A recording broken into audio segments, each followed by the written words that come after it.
সেটা দিয়ে তারা ক্ষমতার দিকে থাকতে চায়। আজকে তাদের দুর্নীতি, তাদের অনিয়ম, তাদের স্বজনপ্রীতি এমন একটা জায়গায় গিয়ে পৌঁছেছে যে এখন সবই সচেতন মানুষ যারা আছেন তারা সবাই বলছেন এটা একটা মাফিয়া রাষ্ট্রে পরিণত হয়েছে।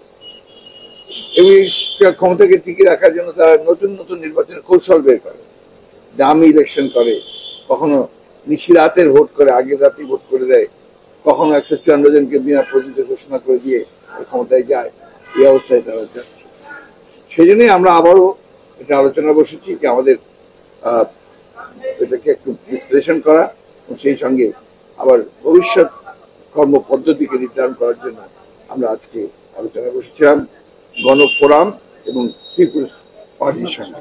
তারা রাষ্ট্রযন্ত্রকে ব্যবহার করছে এবং গোটা রাষ্ট্রকে একটা একদলীয় রাষ্ট্র ব্যবস্থায় তারা নিয়ে যেতে চাচ্ছে এবং একটা যে এটা করছে তারা সম্পূর্ণ একটা রাষ্ট্রীয় সন্ত্রাস সৃষ্টি করে। আজকে এই অবস্থার প্রেক্ষিতে তারা একটা নির্বাচন করেছে, যে নির্বাচনটা মানুষ বর্জন করেছে। মানুষ নির্বাচনে ভোট দিতে চায়নি, অর্থাৎ দেশের মানুষ তারা চায় যে এই দেশে একটা অবাধ, নিরপেক্ষ, সুষ্ঠু নির্বাচন হোক।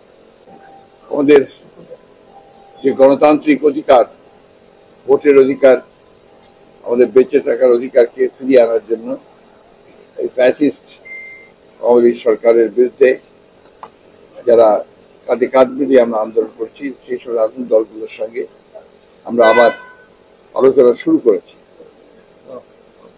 আমরা সবাই এ বিষয়ে প্রায় একমত যে এই ফ্যাসিবাদী সরকার তারা তাদের ক্ষমতায় টিকে থাকার জন্য তারা সব রকম অপকৌশল গ্রহণ করছে এবং এখানে 1971 সালের স্বাধীনতা যুদ্ধের যে চেতনা, সেই চেতনাকে পুনরুজ্জীবিত করে তারা নিজেদের ক্ষমতাকে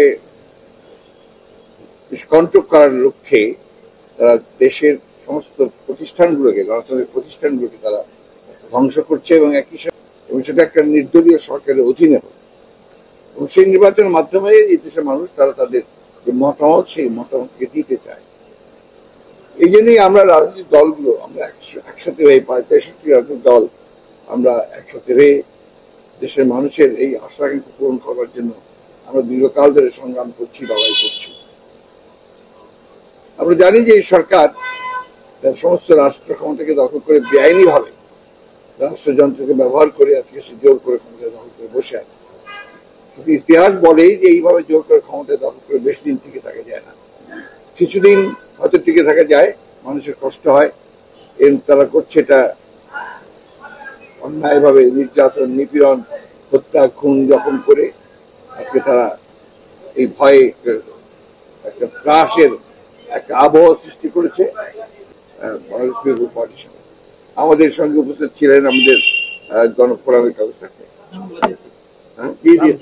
আপনাদেরকে নাম দেওয়া হয়েছে। আমাদের দাদা সুব্রত দাস আছেন গণফোরামের পক্ষ থেকে, এখানে জাকারিয়া আছেন, উনি পিপুলস পার্টির পক্ষ থেকে উনি নেতৃত্ব দিচ্ছেন, তার সঙ্গে তার সদস্যরা এসছেন, আপনাদের কাছে নাম আছে। আমরা এই দেশের এই অবস্থা, বর্তমান অবস্থা, আমাদের যারা একসাথে যুগপৎ আন্দোলন করছি তাদের ভবিষ্যৎ কর্মসূচি, কর্মপদ্ধতি, এই বিষয়গুলো নিয়ে আমরা কথা বলছি। আমি এখন অনুরোধ করবো যে আমাদের গণফোরামের সাধারণ সম্পাদক অ্যাডভোকেট সুব্রত চৌধুরী তিনি তার বক্তব্য